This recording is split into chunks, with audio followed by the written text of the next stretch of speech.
사랑의 하나님, 2024년 한 해를 마무리하면서 뒤돌아봅니다. 별 탈 없이 이 한 해를 보낼 수 있었던 것은 모두 주님의 은혜였습니다. 특별히 올해엔 이 땅에 재림개별이 들어온 지 120년이 되어 한국선교 120주년 기념예배를 드릴 수 있는 뜻깊은 한 해를 보냅니다. 어려움 속에서도 믿음을 지키며 복음의 기별을 전했던 믿음의 선조들이 있었기에 우리 또한 이 자리에 있게 됨을 감사드립니다. 수많은 시간 속에서 주님과 동행했다고 생각되지만 돌아보면 아쉬움과 후회가 가득합니다. 조금만 더 잘할 걸, 조금만 더 참을 걸, 조금만 더 생각하고 말할 걸 하면서 후회하고 또 후회하며 한 해를 보냅니다. 이러한 무지한 인간임에도 한결같은 사랑과 돌보심으로 여기까지 왔습니다. 은혜 가운데 살면서도 때론 걱정하고 불평하였던 어리석었음을 용서하여 주옵소서. 하나님의 능력을 찬양하고 감사하면서도 연약한 이웃들을 돌아보지 못하였음을 고백합니다. 연말 기도주일 첫째 날입니다. 머리 숙인 모든 성도들 통회하는 마음 주셔서 죄악의 모든 무거운 짐들 주님께 내려놓고 용서받기를 원합니다. 이 시간 한규인 목사님을 통하여 주실 말씀에 능력 주시고 경청하는 모든 성도들 깊은 회개의 시간 되게 하여 주셔서 우리의 몸과 마음과 영혼이 주님 앞에 정돈되기를 원합니다. 우리 인생의 모든 여정 가운데 예수 인도하셨네라고 찬양드리는 자녀 되길 원합니다. 우리의 소망 되시는 예수 그리스도의 이름으로 기도합니다. 아멘. 안녕하십니까 재림성도 여러분. 2024년 연말 기도주일 주제는 성소와 십자가 그리고 남은 백성이라고 하는 주제로 우리가 말씀을 나누도록 하겠습니다. 오늘 제목은 상처가 흉터를 남길 때라고 하는 제목으로 말씀을 나누고자 합니다. 이제 한 해의 끝이 점점 가까워지고 있습니다. 연말이 되어 지나온 한 해를 마주하면 마치 복잡하게 얽혀있는 미로 사이사이를 헤쳐나온 것 같은 기분이 듭니다.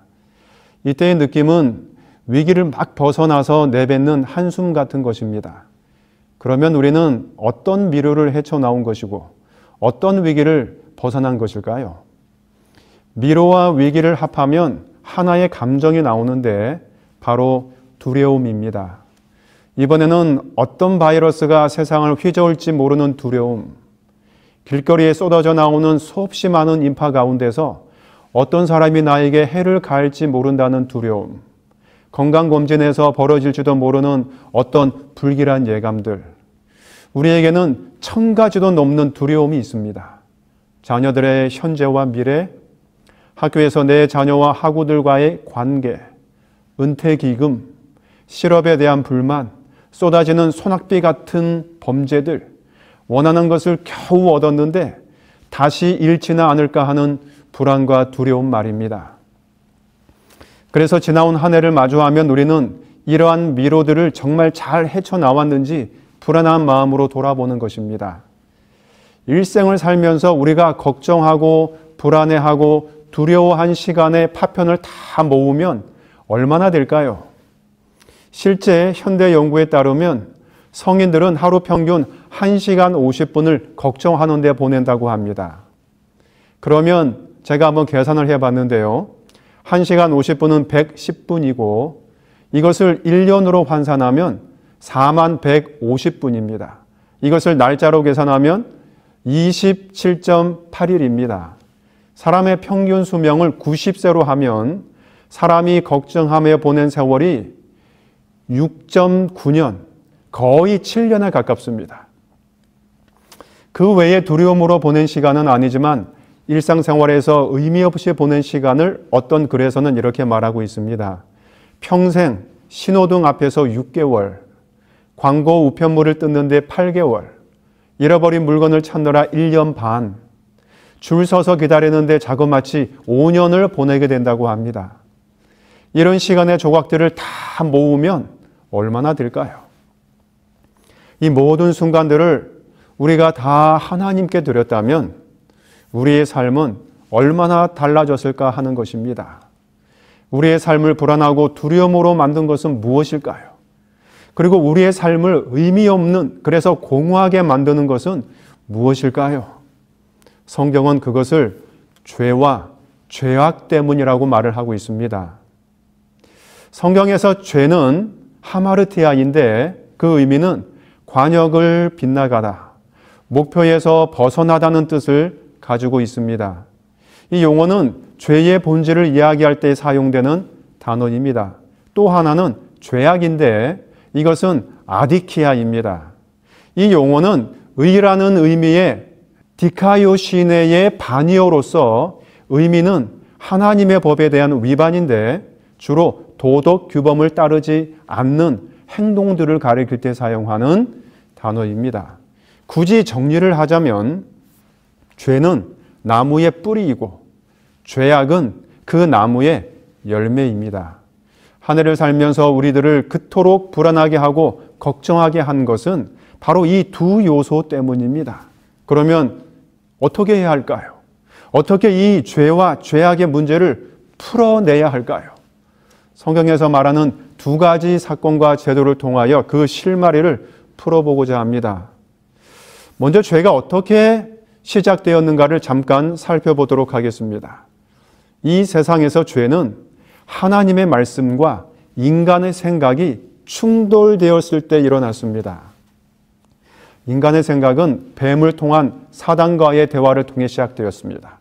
성경의 대화를 좀 쉬운 대화체로 만들어 보았는데요. 먼저 사단이 이야기합니다. 하나님께서 정말로 당신에게 동산에 있는 모든 나무의 열매를 먹지 말라고 하셨나요? 하와가 대답합니다. 아니요. 우리는 동산에 있는 모든 열매를 먹을 수 있어요. 단지 동산 가운데 있는 열매만은 먹지 말라고 하셨어요. 그것을 먹으면 죽는다고 하나님께서 말씀하셨거든요. 사탄이 이야기합니다. 그래요? 그거 참 이상하군요. 하나님께서 동산의 모든 열매를 다 먹을 수 있게 하시고는 하필 그 열매만은 왜 먹지 말라고 하셨는지 생각해 보셨나요? 그 이유를 제가 한번 말씀드려 볼게요.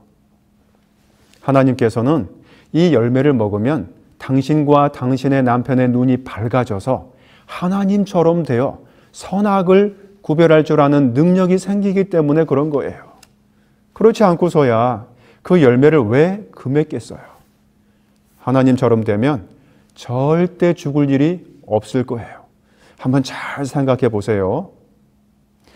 하와는 아마도 한번 잘 생각해 봤을 것입니다. 그렇게 생각해 보니 정말 그렇듯해 보였습니다. 이런 생각을 하고 그 나무의 열매를 쳐다보았습니다. 그것을 창세기 3장 6절에서는 이렇게 말하고 있습니다. 여자가 그 나무를 본즉 먹음직도 하고 보암직도 하고 지혜롭게 할 만큼 탐스럽게도 한 나무인지라. 여자가 그 열매를 따먹고 자기와 함께 있는 남편에게도 주매 그도 먹은지라. 눈이 밝아지긴 했는데 자신들의 수치를 보는데 밝아졌습니다. 그래서 그것을 무화과 나무 잎으로 가렸습니다. 가리고 싶은 것이 생겼습니다. 창피하고 수치스럽다는 생각이 들었습니다. 얼굴을 붉히는 일이 생겼습니다. 그리고 두려워하는 마음이 생겼습니다. 창세기 3장 10절에서는 내가 벗었으므로 두려워하여 숨었나이다. 하나님의 말씀에 정면으로 충돌하여 생긴 결과입니다. 그 많은 결과 중에 첫째, 아담과 하와는 수치스러운 것을 알았다는 것입니다. 둘째, 두려워한 마음이 들었다는 것입니다. 셋째, 그래서 피했습니다. 한 해를 살면서 우리들의 삶에 많은 수치와 고난, 아픔, 두려움은 대개 우리가 하나님의 말씀과 정면으로 충돌한 결과인 경우가 많습니다.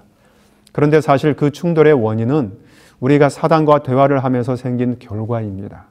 유혹에 빠졌다는 말은 우리가 사단과 대화를 계속 했다는 말과 같은 것입니다. 하와처럼 말이죠. 하와가 사단과 대화할 때 처음에는 사단이 잘못됐다는 것을 알았습니다. 동산의 모든 과실을 먹지 말라 하시더냐? 라고 말할 때 하와는 아니 라고 대답했습니다. 대화에서 뭔가 잘못됐다는 것을 알았으면 얼른 그 자리를 피했어야 했는데 하와는 사단과 대화를 계속 이어갔습니다. 죄의 열매 대부분은 사단과 계속 대화를 이어갈 때 생기는 결과입니다. 이 죄악을 해결한 곳이 바로 성소입니다. 성소의 이미지를 처음으로 볼 수 있는 사건은 창세기 3장 9절에 있습니다. 여호와 하나님이 아담을 부르시며 그에게 이르시되 내가 어디 있느냐? 아담과 하와를 찾아오신 것은 그들과 함께 하시겠다는 것입니다. 하나님께서 광야에서 모세에게 성소를 지으라고 말씀하시면서 그 목적을 이렇게 말씀하셨습니다. 내가 그들 중에 거할 성소를 그들이 나를 위하여 짓되. 그들 중에 거할 성소라는 말은 함께 하시겠다는 말입니다. 물론 여호와께서 그의 백성들을 떠난 적이 결코 없으셨습니다. 늘 그들과 함께 하셨습니다. 하지만 하나님께서는 이스라엘 백성에게 그분이 함께 하신다는 것을 희생과 속죄의식을 통하여 보여주시고자 하셨습니다.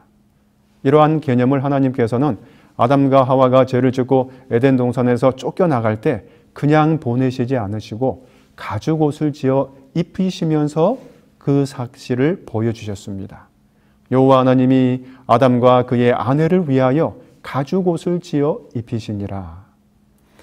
아담과 하와를 에덴에서 내어 보내기 전에 하나님은 그들 앞에 놓여 있는 힘든 노동과 타락에 뒤따른 극도의 더위와 추위를 막아주기에 적합한 의복을 그들에게 마련해 주셨습니다.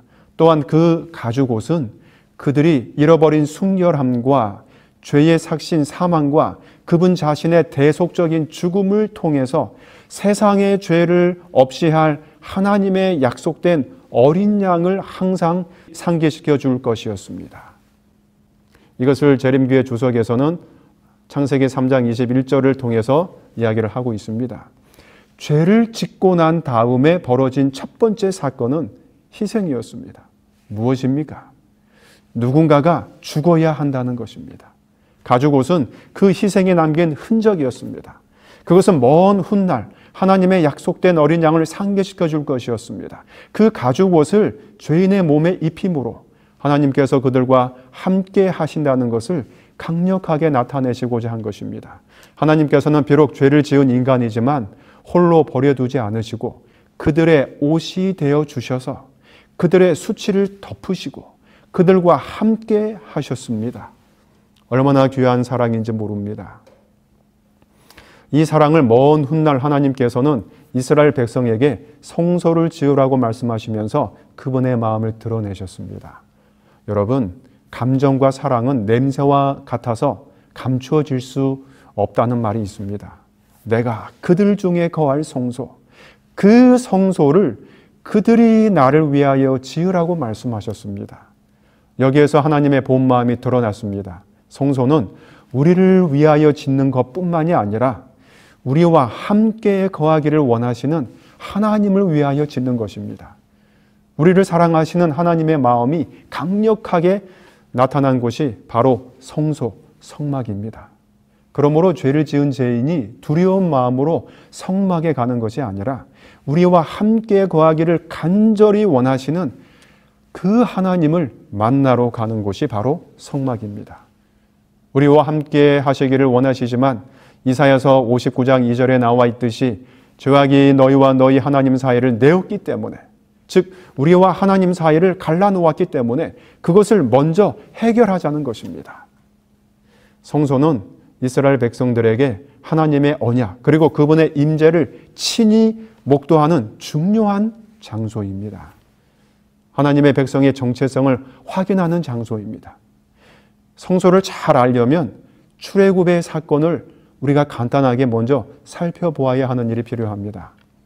이스라엘 백성에게 있어서 출애굽 직전과 그 이후의 삶은 곧 신앙이 되었습니다. 모든 것이 하나님과 연결이 되어 있었습니다. 하다못해 먹는 것까지도 신앙과 연관이 되어 있었습니다. 유월절 전날 밤부터 먹었던 누룩 없는 떡, 즉 무교병과 쓴 나물, 그리고 그들의 행동 등은 모두 이스라엘 백성을 구원하신 하나님의 세밀한 계획과 관련을 갖게 되었습니다. 출애굽기 12장 11절에 이렇게 이야기합니다. 너희는 그것을 이렇게 먹을지니 허리에 띠를 띠고 발에 신을 신고 손에 지팡이를 잡고 급히 먹어라. 이것이 여호와의 유월절이니라. 이스라엘 백성들은 허리에 띠를 띠는 것도, 발에 신을 신는 것도, 손에 지팡이를 잡는 것도 신앙과 관련을 갖게 되었습니다. 급히 먹으라는 말은 누룩을 넣어 발효시킬 시간이 없다는 점을 상징합니다. 그들이 먹는 빵도 신앙과 관련을 갖게 되었습니다. 심지어 그들이 먹는 쓴 나물도 그들이 애굽에서 노예로 생활한 고통과 억압을 상징하게 되었습니다. 다시 말하면 그들의 삶 전체가 다 신앙, 곧 하나님과 관련을 갖게 되었다는 것입니다. 그러므로 우리는 이 사건을 통하여 두 가지 교훈을 얻을 수 있는데, 첫째는 급함입니다. 허리에 띠를 띠고 발에 신을 신고 손에 지팡이를 잡고 급히 먹어라. 왜 주님은 그렇게 재촉하셨던 것일까요? 이 표현은 금방이라도 튀어나가려는 듯한 모습을 보여줍니다. 하나님께서는 왜 이렇게 하라고 하시는 것일까요? 이것을 알려면 하나님께서 모세에게 명령하신 말을 기억해야 합니다. 너는 바로에게 가서 그에게 이르기를 여호와의 말씀에 내 백성을 보내라. 그들이 나를 섬길 것이니라. 섬긴다는 말은 광야에서 하나님을 예배하고 교제한다는 의미가 내포되어 있습니다. 하나님께서는 예배를 통하여 그분의 자녀들과 교제하기를 간절히 원하신다는 것을 이렇게 표현한 것입니다. 다시 말하면 그들 가운데 거하시기를 원하신다는 것입니다. 그날이 속히 오기를 기다리신다는 의미이기도 합니다. 그러니 밥도 급히 먹고 떠날 채비를 하라는 명령입니다. 둘째는 입는 것과 먹는 것 모두의 삶 전체에 거하시고 싶다는 하나님의 열망의 표현입니다. 이 사실은 오늘 우리들에게 시사하는 바가 매우 큽니다. 우리 역시 이 애굽과 같은 세상에서 출애굽하기 위해 남겨진 하나님의 남은 백성입니다. 하나님께서는 우리와 함께 하시기를 원하십니다. 라오디게아 교회에게 보내는 기별이 무엇입니까? 내가 문 밖에 서서 두드리노니 누구든지 내 음성을 듣고 문을 열면 내가 너희와 함께 할 것이라고 하시는 것입니다. 두드리노니, 그분의 다급한 마음이 잘 표현된 말입니다. 어떻게 함께 하신다는 말입니까? 그것이 바로 그로 더불어 먹고 그는 나로 더불어 먹으리라. 삶 전체와 함께 하시기를 원하십니다. 우리의 삶 전체가 신앙이 되어야 합니다. 우리가 먹고 행하는 모든 것들이 신앙과 관련이 되어 있어야 한다는 것입니다. 하나님과 관련이 되어 있어야 합니다. 이제 성소의 구조와 기능을 살펴보도록 하겠습니다. 첫 번째로는 문입니다. 성소의 문은 동쪽에 나 있었어요. 죄인이 제물을 가지고 동편 문으로 걸어 들어왔습니다. 성소의 문이 동쪽으로 난 이유는 아담과 하와가 죄를 짓고 에덴 동편으로 쫓겨난 그 문으로 다시 들어오는 것을 보여줍니다. 따라서 죄인이 속죄함을 받기 위하여 성소로 들어올 때에는 인류의 조상이 쫓겨난 그 방향에서 다시 오는 것입니다. 이것은 죄와 죄악을 등지고 회개의 마음을 가지고 들어오는 것을 상징합니다. 예수께서 어린 나귀를 타고 예루살렘 성을 입성하실 때에도 감람산 동편에서 출발하여 동문, 즉 황금문을 통해 입성하셨습니다. 다시 말하면 메시아는 인류의 조상이 쫓겨난 그 방향에서 다시 들어오셔서 온 인류를 회복하신다는 의미를 담고 있는 입성입니다. 여호와께서 가인에게 말씀하실 때에 창세기 4장 7절에 보면 내가 선을 행하면 어찌 낯을 들지 못하겠느냐. 선을 행치 아니하면 죄가 문에 엎드리느니라 하고 말씀하셨습니다. 죄인이 속함을 받기 위하여 성소의 동편 문을 통하여 들어갈 때에는 문에 웅크리고 엎드려 있는 죄를 등지고 회개하는 마음으로 들어가는 것입니다. 한 해가 저물어가는 시간에 우리들도 죄가 도사리고 있는 문을 등지고 하나님의 임재가 있는 성소로 들어가게 되시기를 바랍니다. 허리에 띠를 띠고 발에 신을 신고 죄악과 압제와 고통이 가득한 애굽을 급하게 나온 이스라엘 백성처럼 우리들도 죄가 웅크리고 앉아있는 곳을 등지고 속히 주님께서 계신 곳으로 들어갑시다. 우리가 들어가면 처음으로 마주하는 것이 있는데 바로 번제단입니다. 죄인이 성소에 들어서 제일 먼저 마주하는 것이 바로 이 번제단인데 이것은 죄인이 짐승을 데리고 오면 그는 짐승의 머리에 손을 얹은 다음 그 짐승을 죽였습니다. 짐승이 대신 죄의 값을 치른 것입니다. 나의 죄로 인하여 누군가가 대신 희생을 당한 것입니다. 그래서 죄인은 사함을 받았고 살 수 있었습니다. 번제단은 우리들을 위한 희생이 일어난 장소입니다. 우리의 죄를 사하기 위하여 누군가가 희생한 곳입니다. 하나님께서 우리들과 함께 거하시기 위하여 우리를 대신하여 희생하시려는 사랑의 장소가 바로 번제단이었습니다. 만일 번제단이 죄에 대한 심판, 즉 죽음을 집행하는 곳으로 생각하면 성소로 향하는 발걸음은 무겁고 두려워서 피하게 되겠지요. 아담과 하와가 두려워하여 하나님을 피한 것처럼 말입니다. 그러므로 어떤 사람이 내 죄가 너무 커서 하나님이 나를 결코 용서하실 수 없을 거야 라고 말한다면 그는 자신의 죄가 하나님보다 더 크다고 말하는 것입니다. 우리가 회개하는 마음으로 우리의 죄를 하나님께 가져오면 그분이 용서 못하실 죄는 없으십니다. 이제 용서에 대해서 우리가 좀 살펴보도록 하겠습니다. 제사장이나 회중 전체의 죄를 속할 경우에 번제단에서 드려진 희생제물의 피가 성소 안의 휘장으로 옮겨졌습니다. 제사장이 죄를 지었거나 회중 전체가 죄를 지었을 경우에는 그 일을 위하여 임명된 제사장이 희생제물의 피를 가지고 성소로 들어가서 휘장 앞에 7번 뿌리고 향단불에 발랐습니다. 사랑하는 성도 여러분, 이것은 무엇을 의미하는 것일까요? 죄인의 죄는 상징적으로 짐승에게로 전가됩니다. 그리고 그 전가된 죄는 성소 안으로 옮겨지는데 그것은 짐승이 죽임을 당하면 제사장은 그 피를 그릇에 받아서 뜰에 있는 번제단 또는 성소에 있는 향단의 뿔에 발랐기 때문입니다. 또한 휘장에도 피를 뿌렸습니다. 그러니 생각해 보시기 바랍니다. 희생제물의 피를 가지고 성소 안에 있는 분향단의 뿔에 바르고 휘장 앞에 7번을 뿌리는데 그것이 계속 쌓이면 피비린내의 냄새가 얼마나 심하게 진동했을지를 한번 생각해 보십시오.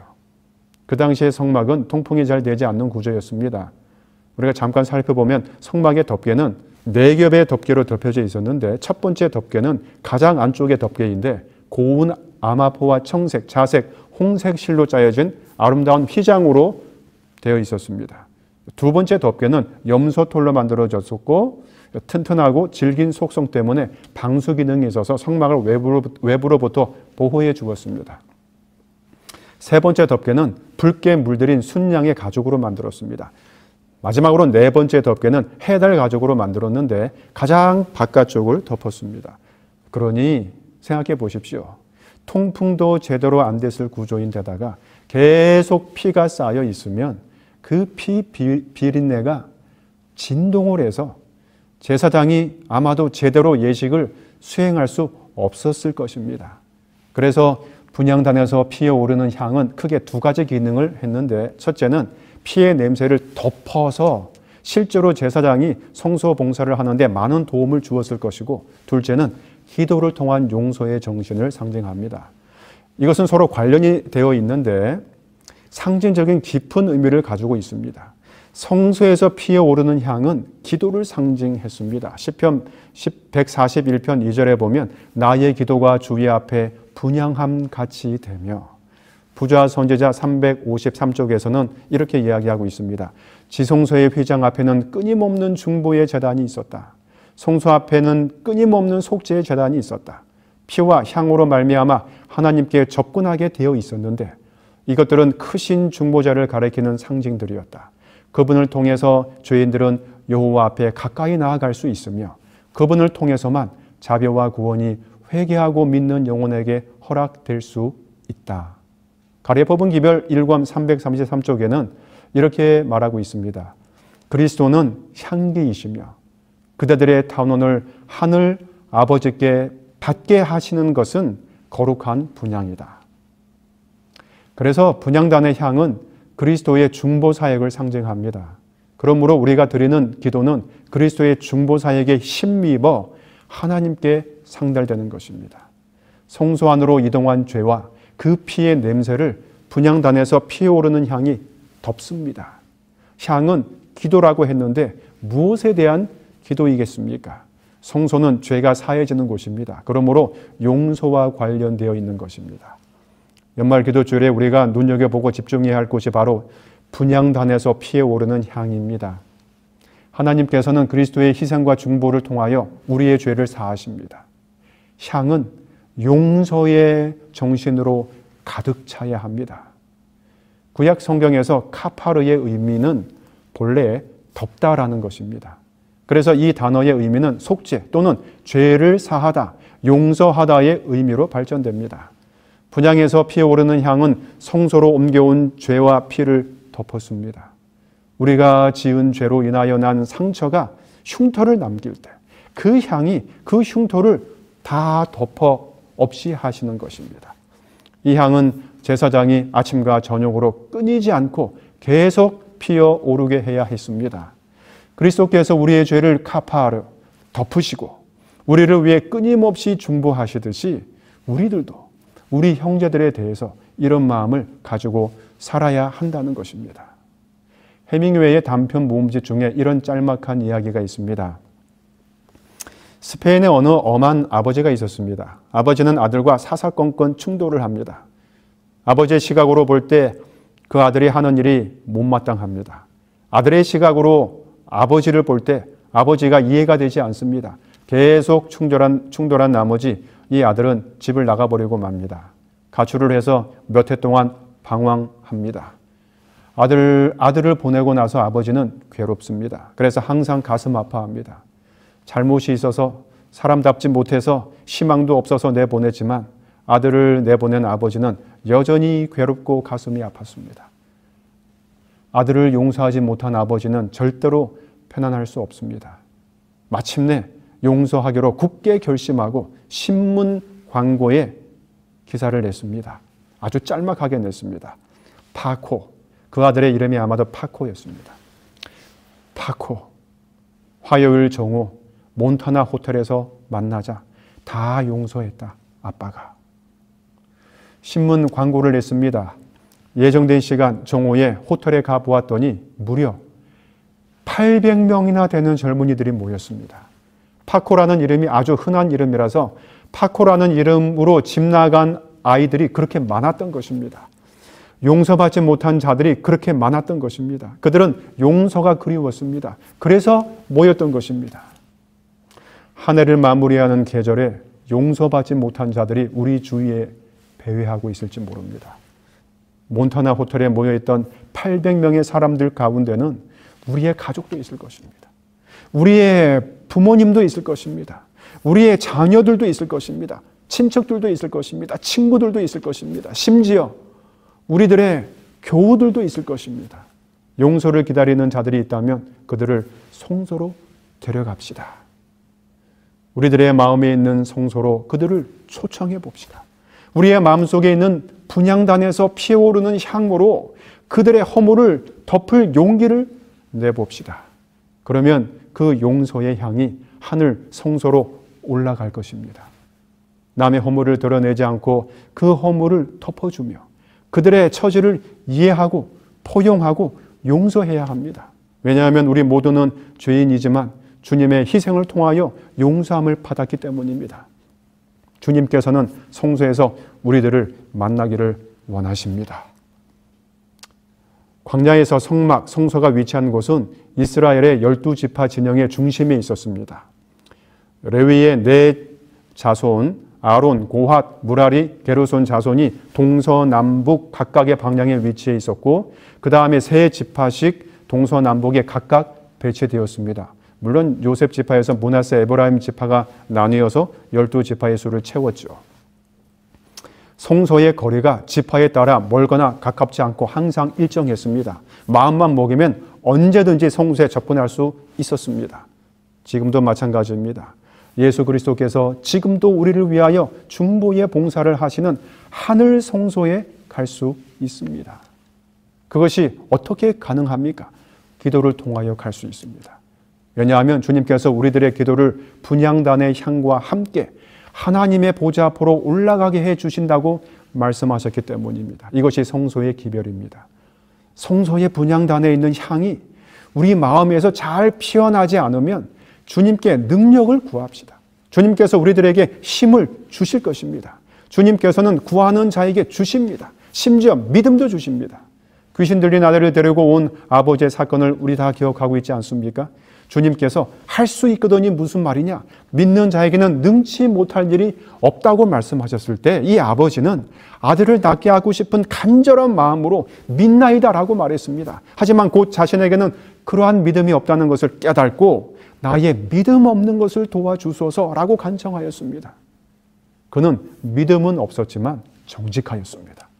우리가 주님 앞에 나아갈 때 유일하게 간직해야 할 마음은 정직입니다. 무엇인가를 가리거나 숨겨서는 안 됩니다. 있는 그대로 나아가야 합니다. 5가지의 상처를 저술한 리즈 브루버가 마음의 상처를 입고 살아가는 사람들에게 이런 말을 했습니다. 마음에 입은 상처는 마치 다친 손가락과 같습니다. 우리는 제대로 치료도 하지 않고 반창고만 붙인 채 아무렇지 않는 척을 합니다. 아픈 상처를 들여다보는 건 두려운 일이니까요. 반창고는 가면입니다.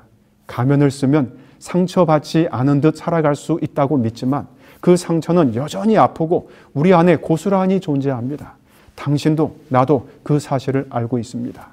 더 이상 통제할 수 없게 된 상처들은 어느 날 일시에 터져나와 우리를 엄청난 고통 속으로 밀어넣습니다. 평범한 듯 보였던 일상은 금이 가고 분노와 수치심, 증오에 짓눌려 힘들게 지탱해 왔던 마음은 무너지기 시작합니다. 무엇을 해야 할지, 어떻게 살아야 할지 길을 잃어버립니다. 이렇게 이야기를 합니다. 사랑하는 성도 여러분, 이 연말에 우리의 마음이 무너지기 전에 무엇을 어떻게 해야 할지, 어떻게 살아야 할지 길을 잃기 전에 우리의 마음속에 있는 분향단의 향을 피우시기 바랍니다. 주님께서 함께 하실 것입니다. 귀신 들려 고통을 당하는 아들의 아버지에게 믿음을 주신 주님께서 오늘 우리들에게도 기도의 능력, 용서의 능력을 주실 것입니다. 히브리서는 우리에게 때를 따라 돕는 은혜를 얻기 위하여 은혜의 보좌 앞에 담대히 나아가라고 권면합니다. 이 연말에 우리도 이 은혜의 보좌 앞에 담대히 나아가는 하나님의 자녀들이 되시기를 간절히 바랍니다. 사랑하는 아버지 하나님, 우리에게 은혜 베푸시기 위하여 항상 은혜의 보좌를 준비하시고 우리를 기다리시니 감사합니다. 주님께서는 우리를 기다리시지만 우리가 의기소침하여 웅크리고 주님의 길에서 벗어나려고 했던 시간들을 용서하여 주시옵소서. 우리가 하나님의 말씀의 길이 아닌 곁길로 가다가 길을 잃었을 때 분향단에서 피어오르는 향을 보고 성소로 발길을 돌리게 하여 주시옵소서. 거기서 우리들을 위하여 중보하시는 주님을 보며 우리의 신앙을 다시 조정할 수 있도록 힘을 주시옵소서. 예수 그리스도의 이름으로 기도하옵나이다.